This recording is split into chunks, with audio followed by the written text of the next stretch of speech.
आइए हम जानते हैं कि एनसीएलटी में जो हम अपील कैसे फाइल करें और किस किस परिस्थिति में हम एनसीएलटी में अपील फाइल कर सकते हैं। और जिसमें से पहला जो केस होता है, जैसे आपकी कंपनी का रजिस्ट्रार ऑफ कंपनीज ने नाम स्ट्राइक ऑफ कर दिया, तो इसके अपील की क्या है प्रक्रिया, इसके डॉक्यूमेंट्स क्या रिक्वायर्ड है, उस पर हम डिस्कस करेंगे। सबसे पहले तो कोई भी पर्सन्स जो रजिस्ट्रार ऑफ कंपनीज के ऑर्डर से अग्रीव्ड है वो एनसीएलटी में अपील फाइल कर सकते हैं। और इसमें क्या होता है कि जो रजिस्ट्रार ऑफ कंपनीज है वो कंपनीज के नेम को स्ट्राइक ऑफ कर देता है ड्यू टू मैनी रीजंस। तो जब आपकी कंपनी के नेम को स्ट्राइक ऑफ कर दिया तो उसके पास आपके पास क्या क्या रेमेडी है उसको हम समझते हैं। तो कोई भी पर्सन जो उसके ऑर्डर से अग्रीव्ड है वो एनसीएलटी में अपील फाइल कर सकते हैं, और वो अपील फाइल करने की जो समय सीमा है वो विद इन 3 इयर्स। तो जो लिमिटेशन एक्ट अप्लीकेबल है यहाँ पे वो 3 साल का है। विद इन 3 इयर्स आप अपील फाइल कर सकते हैं।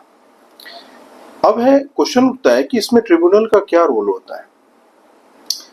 ट्रिब्यूनल जब आपकी एप्लीकेशन को एक्सेप्ट करती है और इसके बाद जो नोटिस इशू करती है तो उसमें ट्रिब्यूनल देखता है कि किस किस ग्राउंड्स पे, किस किस वो कौन से ग्राउंड से जिस पे नेम को स्ट्राइक ऑफ किया गया है, और क्या वो ग्राउंड सही है या उस ग्राउंड में जो भी लिया गया है ग्राउंड्स वो एक वायलेशन करता है, जैसे नेचुरल जस्टिस ऑफ लॉ को वायलेशन करता है या एक्सेसिव डिसीजन ले लिया गया है, ये भी हो सकता है। तो ट्रिब्यूनल कोई भी ऑर्डर अगर ट्रिब्यूनल पास करता है उससे पहले वो reasonable opportunity of being heard to the registrar को देगा, टू द अप्लीकेंट को देगा and to the persons involve in this case. तो उसके पास एक reasonable opportunity of being heard होंगे सारे पार्टी को, ताकि वो अपना पक्ष रख सके। जब वो अपना पक्ष रखते हैं तो फिर इसके बाद जो है ना ट्रिब्यूनल अपना जजमेंट पास करता है। तो सबसे पहले हमें ध्यान रखना है कि जो लिमिटेशन पीरियड है 3 साल का, उसी के अंदर हम अपील फाइल करें to the restore of name which has been striked off from the registrar of companies. जब भी हम अपील फाइल करें एनसीएलटी में जो नेम को रिस्टोर करने के लिए, तो उसमें हमें क्या क्या डॉक्यूमेंट्स की रिक्वायर्ड होती है। सबसे पहले जो इसमें डॉक्यूमेंट रिक्वायर्ड है, जो डायरेक्टर्स के डॉक्यूमेंट है केवाईसी वो चाहिए होते हैं। इसके अलावा जो साइंड कॉपी होती है एमओए का, एओए का, सर्टिफिकेट का, वो चाहिए होता है।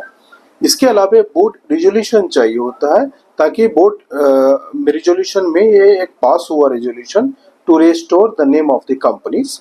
इसके अलावा जो बैंक स्टेटमेंट है वो signed and seal by the bank official की सिग्नेचर होनी चाहिए। इसके अलावा जो फाइनेंशियल स्टेटमेंट पे साइन होना चाहिए जब से आपने जो है कंपनी ने अपना एनुअल रिटर्न फाइल नहीं किया है to the registrar of companies. इसके अलावा जो एक बैंक स्टेटमेंट है वो आपका seal and sign by the bank official, ये हमें चाहिए। इसके अलावा अगर आपके representative as a lawyer advocate है तो वहाँ पे वकालतनामा की जरूरत होगी, और अगर आपके जो रिप्रेजेंटेटिव है वो चार्टर्ड अकाउंटेंट कंपनी सेक्रेटरी है तो फिर उस केस में आपको मेमोरेंडम ऑफ अपीयरेंसेस लगते हैं। इसके अलावा जो proof of dispatch to the notice ये आपको लगता है, ताकि जो income tax department and registrar of companies को आपने जो है नोटिस इशू किया है, एप्लीकेशन एडवांस नोटिस इशू किया है एप्लीकेशन के लिए। और इसके साथ जो फीस है, गवर्नमेंट फीस है, वो आपको ये सारे पेपर्स हैं, डॉक्यूमेंट्स हैं, इंफॉर्मेशन हमें रिक्वायर्ड होती है जब हम एनसीएलटी में अपील फाइल करते हैं to get the restoration of the name which has been striked off from the registrar of companies. इसमें जो प्रक्रिया है, जैसे कुछ फॉर्म है एनसीएलटी को, वो काफी इंपॉर्टेंट है। जो एनसीएलटी फॉर्म नंबर 9 है वो आपके एप्लीकेशंस हैं जो अपील आप फाइल करते हैं।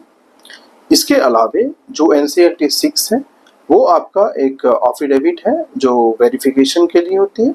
और एनसीएलटी जो 12 फॉर्म है, जैसे हमने कहा कि जो ऑथराइज रिप्रेजेंटेटिव है, अगर आप चार्टर्ड अकाउंटेंट कंपनी सेक्रेटरी को इन्वॉल्व करते हैं तो वहाँ पे मेमोरेंडम ऑफ अपीयरेंसेस की रिक्वायर्ड होती है, और वही एनसीएलटी फॉर्म 12 होती है। लेकिन अगर आपने ऑथराइज रिप्रेजेंटेटिव एडवोकेट और लॉयर को अपॉइंट किया है तो वहाँ पर वकालतनामा की रिक्वायरमेंट होती है। जब एनसीएलटी अपना ऑर्डर पास करती है, तो सपोज कीजिए कि वो ऑर्डर अगर एप्लीकेंट को फेवर, जो अपील है करता है एप्लीकेंट है उसको फेवर करता है, उस केस में जब आपके फेवरेबल डिसीजन आते हैं तो फिर कंपनी को जो INC 28 फॉर्म फाइल करनी होती है with in 30 days from the order of the NCLT. ये 30 दिन के अंदर फॉर्म 28 फाइल करनी होती है to the registrar of companies में, और इसके बाद जो सर्टिफिकेट है वो रजिस्ट्रार फ्रेश सर्टिफिकेट इशू करता है। जब ये सर्टिफिकेट इशू करता है तो इसमें ऐसा अज्यूम होता है कि कुछ चेंजेस हुआ ही नहीं है, स्ट्राइक अप हुआ ही नहीं है। तो एनसीएलटी में अपने कंपनी के नेम को रिस्टोर करने के लिए आपको एक तो टाइम लिमिट का ध्यान रखना पड़ेगा जो 3 इयर्स है, एक लिमिटेशन पे इस पर अप्लीकेबल है, तो विद इन 3 इयर्स आप अपील करें नेम रिस्टोर के लिए। दूसरा है जो अदर डॉक्यूमेंट्स है उसको आपको ध्यान में रखना होता है। अब फॉर एग्जांपल अगर आपने कंपनी रजिस्टर किया और आपने कोई भी कंप्लायंस नहीं किया है, आपका कंपनी भी एक्टिव मोड में नहीं है, नहीं वो ऑपरेशनल है, उस केस में रीस्टोर करना बहुत मुश्किल होगा। लेकिन अगर आपकी कंपनी ऑपरेशनल है, बैंकिंग ट्रांजैक्शंस हो रहा है, लेकिन किसी भी कारण से आपने एनुअल रिटर्न फाइल नहीं किया है या आपने इनकम टैक्स रिटर्न फाइल नहीं किया है, तो लेकिन कंपनी में जो ट्रांजैक्शंस है वो ऑपरेशनल है, जो बिजनेस ऑपरेशन है वो कंटिन्यू है, उस केस में वेरी मच पॉसिबिलिटी होती है कि आपकी कंपनी को रीस्टोर, क्योंकि एनसीएलटी के जो डिसीजंस है, बहुत सारे डिसीजंस है जो फेवरेबल हुए हैं और कंपनी को रीस्टोर किया गया है। तो आपके पास एक अच्छी अपॉर्चुनिटी है कि अगर आपकी कंपनी को के नेम को स्ट्राइक ऑफ कर दिया गया है तो you have a right to make appeal to the NCLT और within the due date appeal करनी चाहिए। और अगर आपकी कंपनी ऑपरेशन में है, वर्किंग में है, तो वेरी मच पॉसिबिलिटी है कि वो कंपनी का नेम रीस्टोर हो जाएगा। To get more information related to the NCLT litigation, please subscribe our channel. Thank you.